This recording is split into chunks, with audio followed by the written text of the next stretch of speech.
Iblis pun memberi salam hingga 3 kali, namun tidak juga dijawab oleh Rasulullah. Maka iblis berkata, "Ya Rasulullah, mengapa engkau tidak menjawab salamku? Bukankah salam itu sangat mulia di sisi Allah?" Maka Nabi pun menjawabnya dengan marah, "Hai Adullah seteru Allah, mengapa hanya kepadaku engkau menunjukkan kebaikanmu? Janganlah mencoba menipuku, sebagaimana kau tipu Nabi Adam sehingga keluar dari syurga. Habil mati teraniaya dibunuh Qabil dengan sebab hasutanmu. Nabi Ayub engkau tiup dengan asap beracun ketika dia sedang sujud sembahyang hingga dia sengsara beberapa lama. Kisah Nabi Daud dengan perempuan Uria.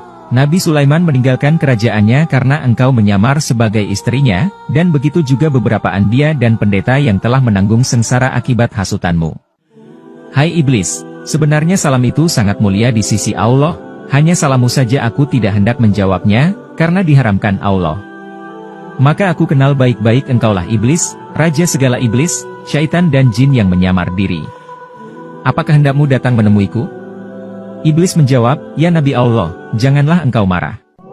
Karena engkau adalah Hatamul Anbiya, maka engkau dapat mengenaliku. Kedatanganku adalah diperintah Allah, untuk memberitahu segala tipu dayaku terhadap umatmu dari zaman Adam hingga akhir zaman. Ya Nabi Allah, setiap apa yang engkau tanya, aku bersedia menerangkan satu persatu dengan sebenarnya, tiadalah aku berani menyembunyikannya." Maka iblis pun bersumpah menyebut nama Allah dan berkata, "Ya Rasulullah, sekiranya aku berdusta barang sepatah pun, niscaya hancur leburlah badanku menjadi abu."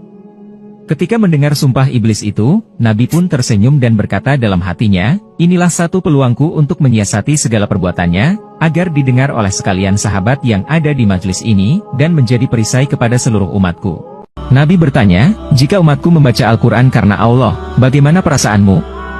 Iblis menjawab, "Jika mereka membaca Al-Quran karena Allah, maka rasa terbakarlah tubuhku, putus-putus segala uratku, lalu aku lari daripadanya." Nabi bertanya, "Jika umatku mengerjakan haji karena Allah, bagaimana perasaanmu?" Iblis menjawab, "Binasalah diriku, gugurlah daging dan tulangku, karena mereka telah mencukupkan rukun Islamnya." Nabi bertanya, "Jika umatku berpuasa karena Allah, bagaimana keadaanmu?" Iblis menjawab, "Ya Rasulullah, inilah bencana yang paling besar bahayanya kepadaku. Apabila masuk awal bulan Ramadan, maka memancarlah cahaya arasy dan kursi, bahkan seluruh malaikat menyambut dengan sukacita. Bagi orang yang berpuasa, Allah akan mengampunkan segala dosa yang lalu, dan digantikan dengan pahala yang amat besar, serta tidak dicatatkan dosanya selama dia berpuasa. Yang menghancurkan hatiku, ialah segala isi langit dan bumi, yakni malaikat, bulan, bintang, burung, dan ikan-ikan semuanya siang malam mendoakan ampunan bagi orang yang berpuasa. Satu lagi kemuliaan orang berpuasa, ialah dimerdekakan pada setiap masa dari azab neraka. Bahkan semua pintu neraka ditutup, manakala semua pintu surga dibuka seluas-luasnya, serta dihembuskan angin dari bawah arasy yang bernama angin Syiroh yang amat lembut ke dalam surga. Pada hari umatmu mulai berpuasa, dengan perintah Allah, datanglah sekalian malaikat dengan garangnya menangkapku dan tentaraku, jin, syaitan, dan ifrit, lalu dipasung kaki dan tangan dengan besi panas dan dirantai, serta dimasukkan ke bawah bumi yang amat dalam. Di sana pula, beberapa azab yang lain telah menunggu kami. Setelah habis umatmu berpuasa, barulah aku dilepaskan dengan perintah, agar tidak mengganggu umatmu. Umatmu sendiri telah merasa ketenangan berpuasa, sebagaimana mereka bekerja dan bersahur seorang diri di tengah malam tanpa rasa takut dibandingkan bulan biasa. Nabi bertanya, "Hai iblis, mengapa engkau bersusah payah melakukan pekerjaan yang tidak mendatangkan faedah, bahkan menambahkan laknat yang besar serta siksa yang besar di neraka yang paling bawah? Hai yang dikutuk Allah, siapa yang menjadikanmu? Siapa yang melanjutkan usiamu? Siapa yang menerangkan matamu? Siapa yang memberi pendengaranmu? Siapa yang memberi kekuatan anggota badanmu?" Iblis menjawab, "Semuanya itu adalah anugerah daripada Allah yang Maha Besar. Tetapi hawa nafsu dan takabur, membuatku menjadi jahat sebesar-besarnya. Engkau lebih tahu, bahwa diriku telah beribu-ribu tahun menjadi ketua seluruh malaikat, dan pangkatku telah dinaikkan dari satu langit ke satu langit yang tinggi. Kemudian aku tinggal di dunia ini, beribadat bersama sekalian malaikat beberapa waktu lamanya. Tiba-tiba datang firman Allah yang hendak menjadikan seorang khalifah di dunia ini, maka aku pun membantah. Lalu Allah menciptakan lelaki, Adam, lalu dititahkan seluruh malaikat memberi hormat kepada lelaki itu, kecuali aku yang ingkar. Oleh karena itu, Allah murka kepadaku, dan wajahku yang tampan rupawan serta bercahaya itu, bertukar menjadi keji dan kelam. Aku merasa sakit hati. Kemudian Allah menjadikan Adam raja di surga, dan dikurniakan seorang permaisuri, Hawa, yang memerintah seluruh bidadari. Aku bertambah dengki, dan dendam kepada mereka. Akhirnya aku berhasil menipu mereka melalui Hawa, yang menyuruh Adam memakan buah huldi, lalu keduanya diusir dari surga ke dunia. Keduanya berpisah beberapa tahun, dan kemudian dipertemukan Allah, hingga mereka mendapat beberapa orang anak. Kemudian kami hasut anak lelakinya Qabil, supaya membunuh saudaranya Habil.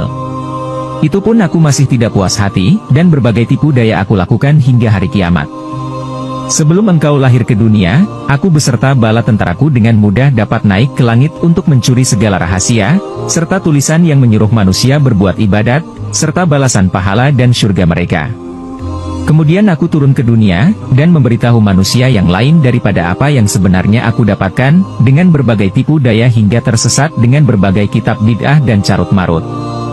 Tetapi ketika engkau lahir ke dunia ini, maka aku tidak dibenarkan oleh Allah untuk naik ke langit serta mencuri rahasia, karena banyak malaikat yang menjaga di setiap lapisan pintu langit. Jika aku berkeras juga hendak naik, maka malaikat akan melontarkan anak panah dari api yang menyala.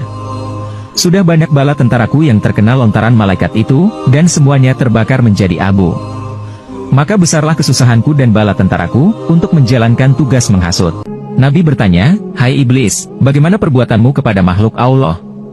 Iblis menjawab, "Adalah satu kemajuan bagi perempuan, yang merenggangkan kedua pahanya kepada lelaki yang bukan suaminya, hingga mengeluarkan benih yang salah sifatnya.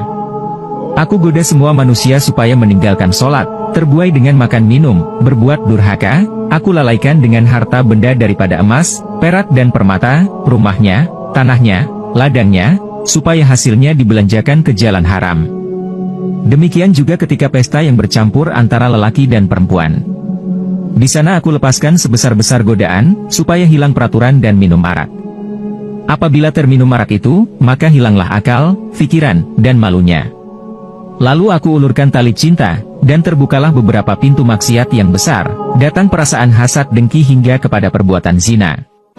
Apabila terjadi kasih antara mereka, terpaksalah mereka mencari uang hingga menjadi penipu, peminjam dan pencuri.